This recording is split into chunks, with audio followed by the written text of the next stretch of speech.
Hi folks, so in this video what we're going to be doing is we're going to be completing a question from the World of Graphics textbook. It's page 196 and it's a tennis racket question, okay? This question is to do with an ellipse, and it's actually also to do with tangents to an ellipse as well, okay? So we'll have a quick look at the question.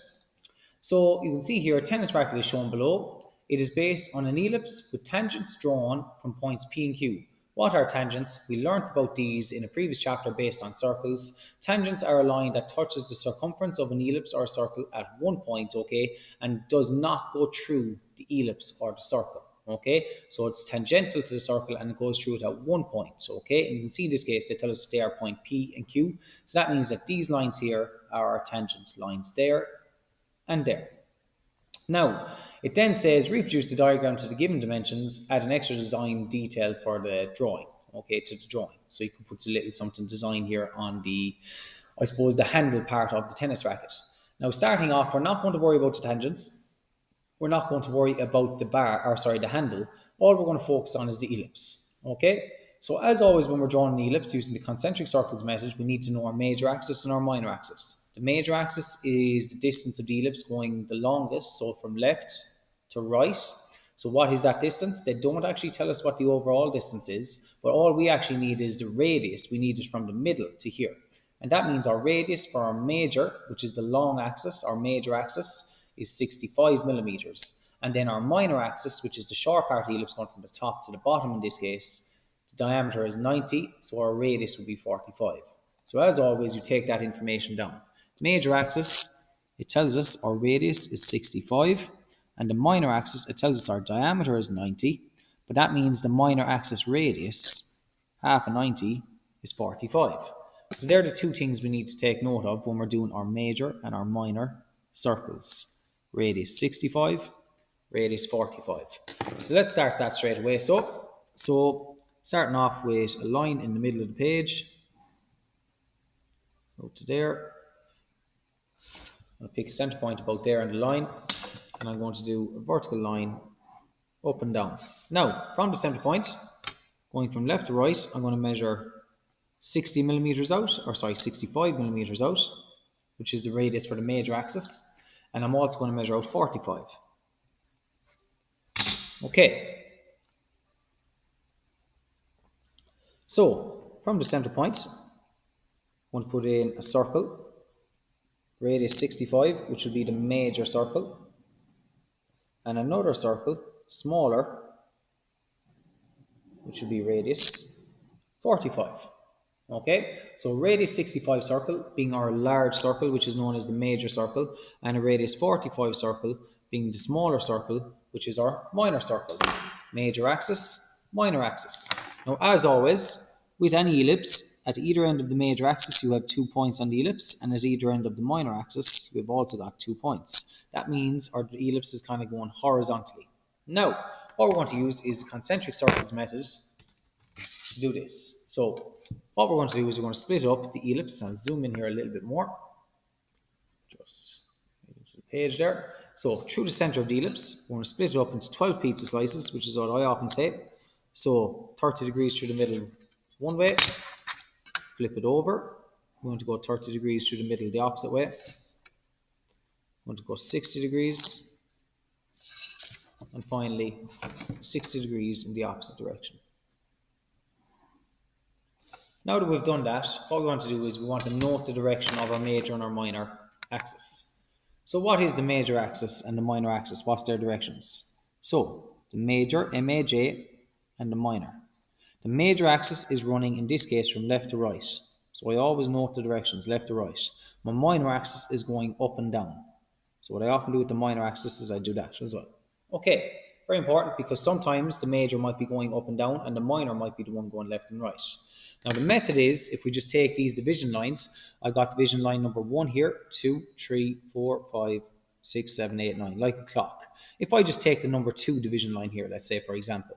Now that number 2 division line cuts through the minor circle at this point, and it cuts through the major circle at this point. Now the method is, where it cuts the minor circle, I want to go parallel to the major axis. And then where it cuts the major circle, I want to go parallel to the minor axis, so vice versa. So in this case, where it cuts the minor circle, I want to go parallel to the major axis. We know the major axis is this one, it's left to right. So that means from this point, I can either go left or right. Now it makes sense because I want to go into the space where this one's going to hit it. So in this case, I'm going to go right. Likewise on the opposite side, left. Okay?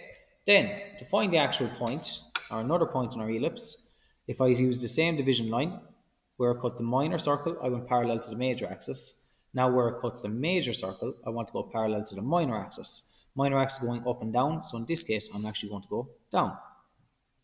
And likewise over here. That helps us find two more points. Now, if I want to find the rest of the points, I want to use that same method, but I can go a little bit quicker. So anywhere it cuts the minor circle, go left or right, parallel to the major axis. So you can see here left and right, and finally down here, left and right. Now, anywhere it cuts the major circle, I want to go up and down. So from here, going up, then look, from this one, down, and from this one here, up. The opposite side, up, down, and then over here finally, there we go, up. Let's note the rest of the points. 1, 2. Now that I've found all the points on the ellipse, what we're going to do is we're going to sketch in the curve. So as best we can, I always do it. Now I'm using pens here, but if you're using a pencil, go nice and light. Try not to make it too hatchy. Okay, it should look like it continues in one continuous line. So in between the points, try and just guide the curve smoothly. Okay, it shouldn't appear like straight lines.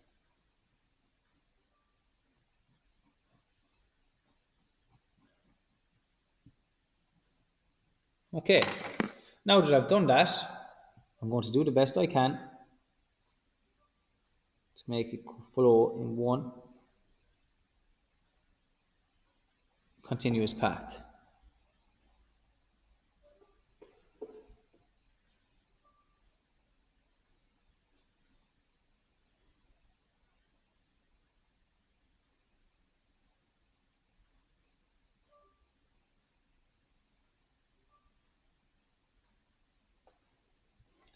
That's the ellipse nearly done. You can see how finding the additional points help to make it flow nice and smooth. Okay, so there we have the ellipse portion of the question done. Now what we're going to do is we're going to complete the tangent part. So if we look here at the problem, we can see we have to locate point P and point Q. From the middle, you can see they're out a distance of 42 millimeters. Okay, once we get those, then we're going to be drawing in our handle part as well. So, and you can see the handle from the middle line there, the handle is up 6 and down 6, and it has a distance of 70. We're going to have to find these points first here and here before we can draw in the handle at a distance of 70. So, sorry there, I took the wrong one. First thing I want to do is from the middle line here, I'm going to extend the line out to the left like that. Don't know exactly how far I need it. And I'm also going to mark out from the center 42 millimeters back. From the middle, 42 back. And then I'm just simply going to go with a line up and down. And that's going to help me note point P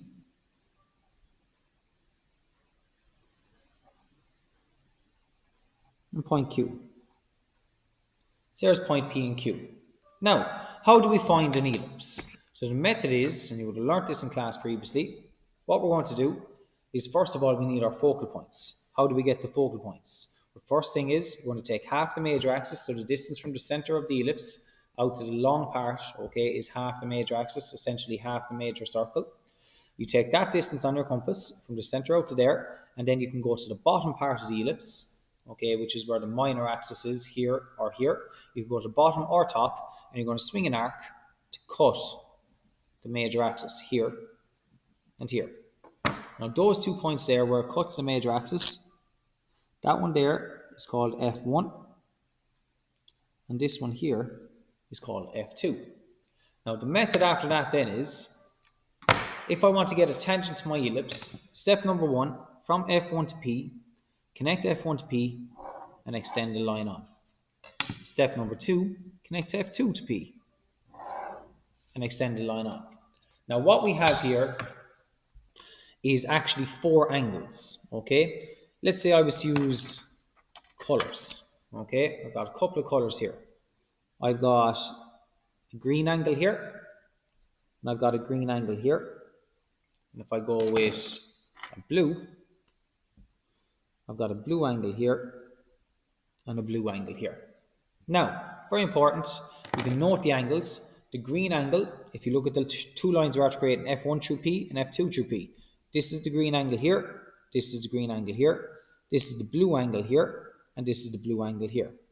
Now, these angles are vertically opposite. What that means is the blue one on this side and the blue on this side are equal, and the green one and the green one are equal.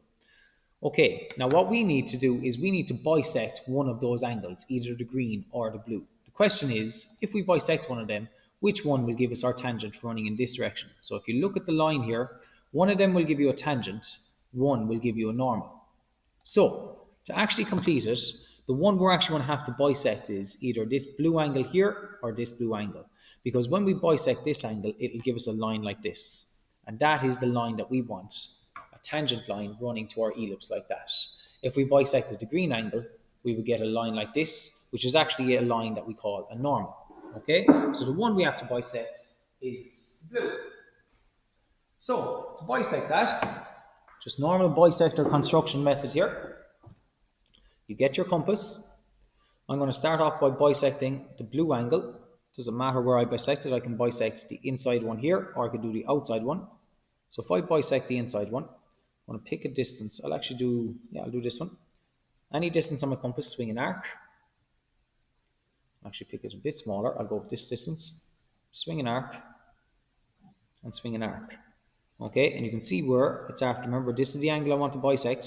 Now where it's after cutting here, I'm now going to swing an arc into the space.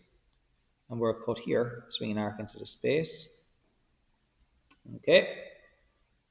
Having bisected both of those, from P, extend a line through that. And what you'll actually notice is that line there is our tangent. Okay.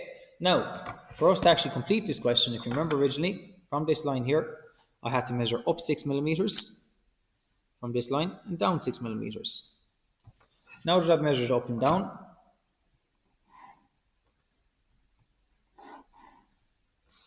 okay, this is going to help me complete the problem.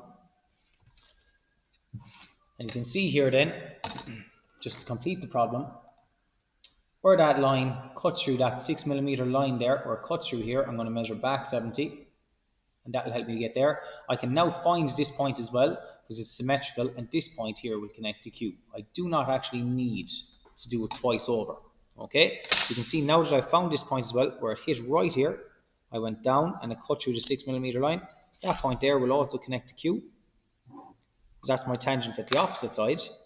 And to heavy those in, there's this tangent,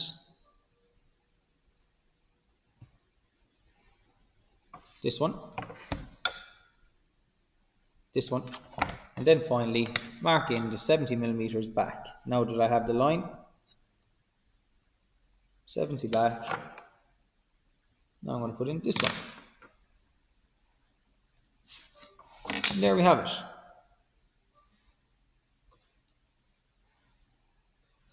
Okay, there you have it, folks. Now all I'm going to do is, I did say add a little bit of colour. I'm going to go with the green here. Just going to colour in the handle. Nice and green, using my highlighter.